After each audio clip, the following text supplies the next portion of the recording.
Hello and welcome to a very special edition of Politics at Jack and Sam's Daily, a proper collector's edition of the podcast that tells you everything you need to know about the day ahead in British politics in under 20 minutes, although this one might just be a touch longer, I have to warn you, but not by too much, I promise. My name is Sam Coates of Sky News, and with me is Jack Blanchard of Politico. Bob the Cat is on standby, fast asleep next to me, and you're listening to this on Monday, the 13th of January, where I'm coming to you, as ever, direct from South East London, but Jack is on his travels. Jack, where are you? Yeah, I have deserted South East London. I have deserted Sam Coates. I am in Washington, D.C., and this is in fact being recorded late on Sunday night so that we can both be vaguely in the same time zone for this conversation.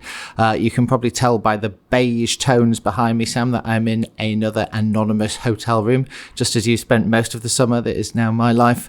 Living out of a suitcase. Washington is looking fine. There is a foot of snow outside. The Potomac is frozen over, and people are getting excited here with a week to go until President-elect Trump's inauguration. This edition of the podcast is really one for the history files. It's one that you could put in a drawer and allow to gather dust, or maybe download once a year if you want a bit of familiar company with old friends, because, Jack, as you know and I know, this is our last. From those sweet, sweet beginnings in September 2023, now after 32 weekly episodes and 118 daily episodes, bloody hell, that's a lot, with no notice and with a heavy heart, we have to say that this partnership, in this form at least, is over. Well, the friendship definitely isn't over, and I hope sometime, someplace, you'll hear us together. But rather abruptly, this is the bit where we have to say that we leave each other. Now, points over the next 20 minutes. You might hear the sound of me swallowing very hard, but I promise you this is happening for the best of reasons, and every single listener will understand when Jack tells you in a moment why. And don't worry, I'll be back in this place from tomorrow or maybe 24 hours after to get over the shock. We'll be back on Wednesday, whatever. We'll work that out. But Jack, I'm not going to steal your thunder. This is your moment. Do you want to explain what's happening and why you are in Washington, D.C.? Well, I decided that I've had enough of you, Sam, and I can't bear to spend every single morning staring at your face down a Zoom call for a moment longer. Frankly, it's no way to live, is it? It's no way to live. You know, most people enjoy their morning. They have cornflakes, coffee, you know, they sort of saunter into the day, staring at you at 6 o'clock in the morning. They can't carry on with that for any longer. So no, I'm out. I'm done. I'm come to Washington, and I'm staying in Washington because I'm very proud and honored to say that Politico are giving me the chance to take over the editing and indeed the writing of Politico Playbook, the email here in DC that sets Washington up for the day ahead in American politics. Those who've followed my writing for years will know that I set up the London Playbook email back in 2017 in London. I spent 3 years writing that thing every night. I loved it. It was hard, but it was brilliant. The chance to come and do the same thing in Washington right now at this moment in American politics was too much for me to possibly turn down. I actually think that what you've landed is one of the greatest jobs that there is in global journalism. And I'm not making that up. The person who writes the Politico morning email in Washington, particularly from the moment of a new regime, is inevitably one of the most powerful, the most influential, the most sought after, the most read journalists in Washington and the world. You are going to be a mini, maybe a maxi celebrity in Washington, D.C. I'm part jealous, part furious that you're leaving me, part sad. But I have no doubt this is a very, very good deal for you. Well, that's very kind of you, Sam. I think that's more than enough about me and my job. Shall we talk about the actual day ahead in politics, which is probably what most people have tuned into this podcast to hear today. I'm sure you're across the day ahead, and in fact, the week ahead in British politics a little bit more than I am. I could probably tell you quite a lot about the week ahead in American politics, but you don't want to hear that. So why don't you just run us through? So it starts on Monday. Keir Starmer gives a major speech on artificial intelligence. Rachel Reeves gets back from her terribly well-timed trip to China. And at 10 o'clock on Monday night, YouGov are going to be releasing their first voting intention poll since the general election. So we'll see how all the movements, Labour's numbers, Tory numbers and Reform numbers have moved around since the polling last seen in July. Sam has very kindly here written out for me what's happening on Tuesday. So I'm going to tell you the Health, Science and Technology Department's Telecare Action Plan. That sounds very exciting. And the statutory instrument putting up electronic travel authorisations and visa fees is being put down in Parliament too. All very boring. More interesting on Wednesday, we've got inflation figures and Prime Minister's questions and more things to do with AI. There are amendments to the data bill. It's AI week, really, for that. Let me just tell you about Thursday as well, because that's a speciality for me. Monthly GDP stats at 7 a.m. That's last November's figure. The last two before the budget were negative. So could we be on course for more bad news? And the government will be responding to the COVID inquiry first module before Saturday's deadline. And a biggie on Thursday, the Cabinet Office could be issuing their Infrastructure and Projects Authority annual report, which sounds techie, but what that really is a 100-page document with loads of red flags and green flags and yellow flags to tell you how every single project by government is going, from HS2 to the Home Off biometric system to the Dreadnought submarine project. They all get a different colour to tell you how they're getting on. And the final thing on Thursday, something about breakfast clubs from Bridget Phillipson. Okay, that is the week ahead. Trump, of course, gets inaugurated a week on Monday. I don't know if you know that's the right phrase. Is it gets inaugurated? I think I better figure that out by then anyway, on Monday the 20th. Just before we get into the day ahead, Sam, we should just mention Tulet Sadik, the city minister, who, as we know, is under quite a lot of pressure. Is it possible that she is going to be exiting the government this week, do you think? Is that on the cards? Let me try and tell you everything about her in 60 seconds. Rachel Reeves isn't the only Treasury Minister in difficulty. This story is all about Tulet Sadik, who is, of course, the anti-corruption minister, perhaps inconveniently, and her links to her aunt, the former Bangladeshi PM Sheikh Hasina, and others from her aunt's political party. Now, Sheikh Hasina's government in Bangladesh fell last summer, and at that point there have been loads of allegations of mass corruption and criminality over in Bangladesh, and it's alleged that Tulet Sadik lives in a series of London properties, such as one in the centre of the capital, that have been at one point owned by allies of Sheikh Hasina's government. Now, Sheikh Hasina's replacement, Bangladesh's new leader, says that the official inquiry into fraud and embezzlement in his country should include scrutiny of those properties she's been living in. The Tories wanted to go. She denies wrongdoing. And we know that there's a ministerial investigation underway. The independent ministerial investigator, Laurie Magnus, is looking into the case. It's not clear what rules he's investigating her under, what rules she might have broken. But we do know she's quite close to Keir Starmer. There are even rumours of a rearguard action by the PM to save her, but we wait and see whether or not there's a resolution to that today or early this week. And maybe Keir Starmer can be asked about that when he gives this speech on Monday. Should we talk about that, Sam? Keir Starmer giving a big speech on AI. That's very bold of him to be choosing that, given that used to be his opponent Rishi Sunak's favourite subject. Keir Starmer doesn't quite seem like such an AI guy, but maybe he can convince us all he is. Look, I'm thousands of miles away, Sam. Why don't you tell us what's going to happen in this speech? Mid-morning, there's the speech on artificial intelligence by Keir Starmer. Keir Starmer, by the way, wanting to do all the big speeches and all the big announcements in this government, which is causing frustration with some ministers, not the ones involved in Monday's speech, but some of the other ones. But anyway, he is doing that. Now, we've had the release, and I just want to say, Jack, you're not going to miss this in Washington. Every single government release these days comes in the same format with the same buzzwords. So today's is about artificial intelligence, but all their buzzwords are in it. Plan for change, decade for national renewal, all written in a way that vaguely squeezes the life out of them. At one point, the release actually says, just get this. I can imagine how this would go down in America. Today's plan mainlines AI into the veins of this enterprising nation. What absolute gibberish. Absolute gibberish. Anyway, stripping away the nonsense that some poor bod has had to write. We've talked before about AI and just how controversial and interesting and transformative and in no small measure scary this whole area is. And essentially what Keir Starmer's going to announce is a smorgasbord of sort of small and medium-sized things that they hope will give the UK a bit of a competitive advantage around AI. Now, if there's one bit of this there's a morass of detail, and there's no point in going into a great deal of it. But if there's one thing I wanted to pick out in this announcement, it is the idea that they are going to have AI growth zones. Now, these are areas of the country where they believe there's actually an excess of energy supply, allowing quick connections to the grid, where they can do a deal with the planning authorities so they can get shovels in the ground for data centers and lots of supercomputers that can start doing AI computation, and they can begin that within months. And Peter Carlin announced a big one on Monday, several more to follow for parts of the country that could really do the investment coming in the following weeks and months. So they think that kind of thing is very transformative. But we're going to watch this quite carefully because there are a lot of trade-offs.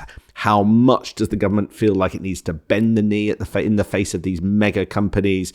How much do they end up throwing the creative industries under a bus in order to please AI companies? All of these things, I think, are going to be key. Peter Carl's going to bang this drum. He's going to make a speech next week about something called citizen-facing tech, stuff that you're going to actually see delivered this year.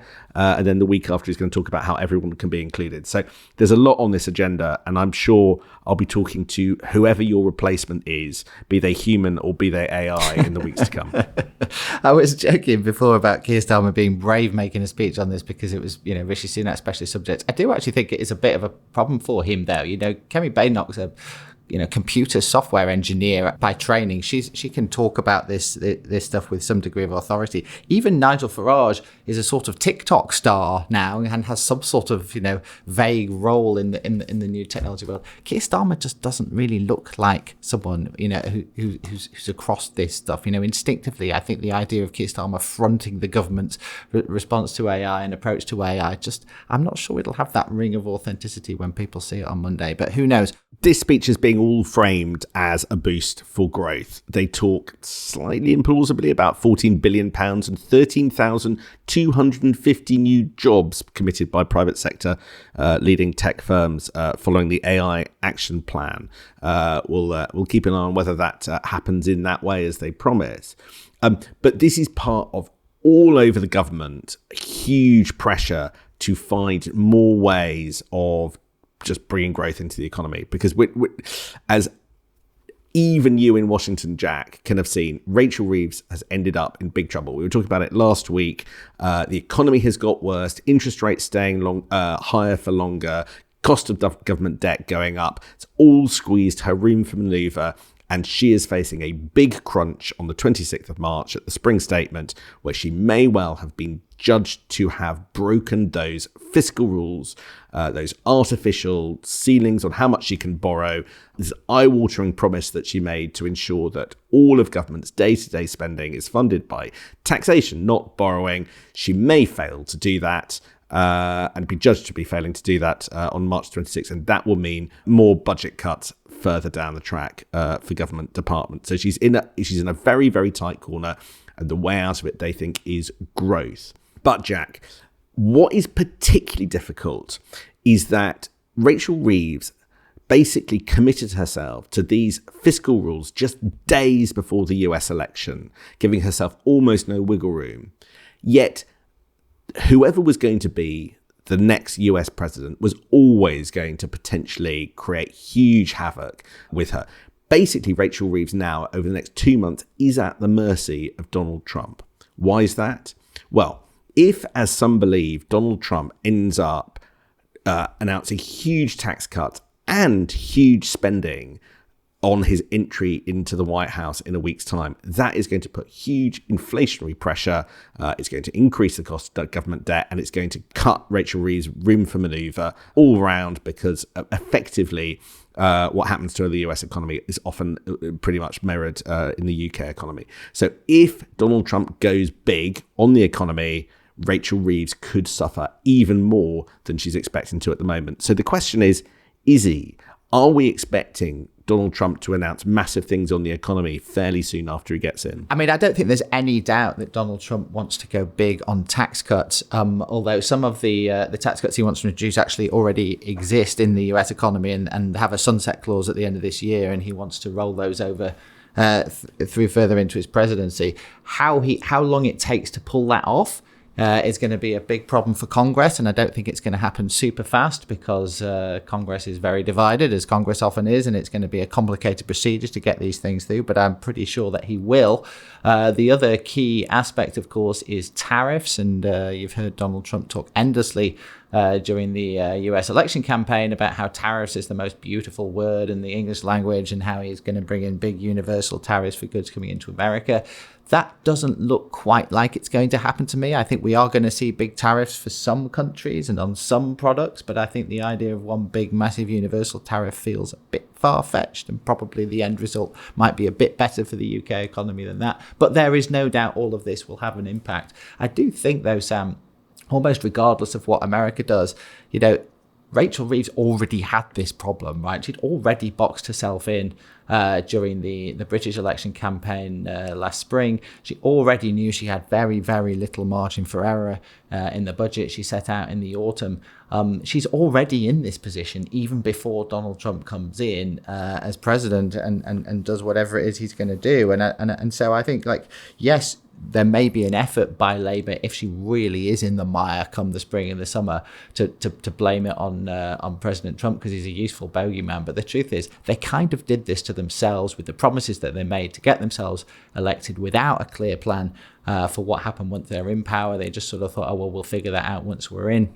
And it's coming back to bite them. And interesting to see speculation in some of the Sunday papers about whether Rachel Reeves will even hang on to her job this year. Sam, what do you think? Is she a goner? Is she a dead cert to be Chancellor by the end of the year? Well, as I said in the New Year's prediction programme for this year, in normal political times, you'd be asking whether or not Rachel Reeves actually was going to hang on as Chancellor. But the thing is that Keir Starmer has backed her to the hilt, rather like Liz Truss backed Kwasi Kwarteng. And if Keir Starmer gets rid of Rachel Reeves, people will ask, well, you backed her every step of the way. What does this change? Which leads you to one of the discussions that's been going on behind the scenes, which is about whether or not Keir Starmer should have his own economic person in number 10 to just give him a sort of, an alternative viewpoint.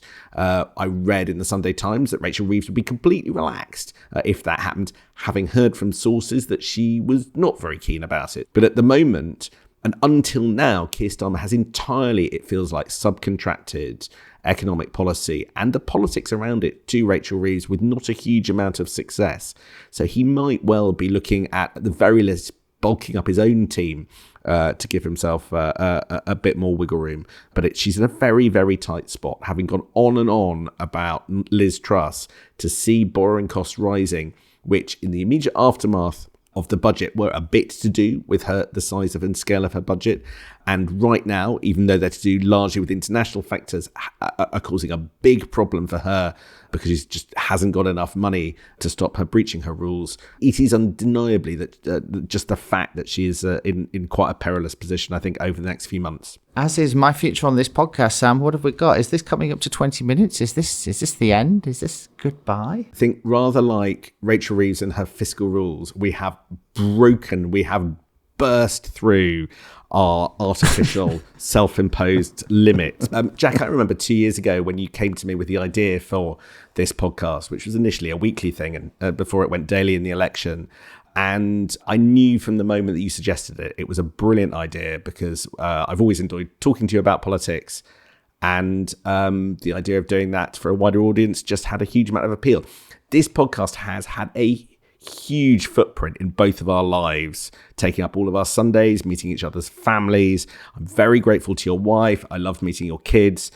So a massive thank you for all of the things that you brought by having this idea and bringing it to me. You're right. It really has been a bit of a pain in the arse, hasn't it? Every blooming Sunday, then every blooming morning. Honestly, I don't know how we've put up with it, and appreciated that so many people have listened to it, and I'm sure that they will continue to do so. And I do hope that my dulcet tones will be on here occasionally. I do kind of think people are quite interested in American politics in the UK. So, if you ever need a little bit of insight, I'm sure I'll be floating around. One of my bosses actually asked me before we began, so Sam, do you have a plan if you and Jack fall out on this podcast? Well, I denied then that would ever happen, and I'm delighted to say actually it never has. has it? Oh, there were several times when I was absolutely furious with you. I just didn't want to mention it on the podcast, that's all. But, God, the stuff I say behind your back, you'd never believe. Anyway, people who want to know what's happening next as you float off to become an absolutely mega celebrity in Washington, I think listeners are going to just basically expect to hear a few voices in their ears. With that, it has been a massive, massive pleasure. Thank you very much indeed for everything. And I will be back tomorrow, or maybe just the next day, with politics somewhere with someone. I'll see you then. Thank you. And I'm going to go back to writing one email a day for the rest of my life, because that is the way to live. Thanks very much. Cheers.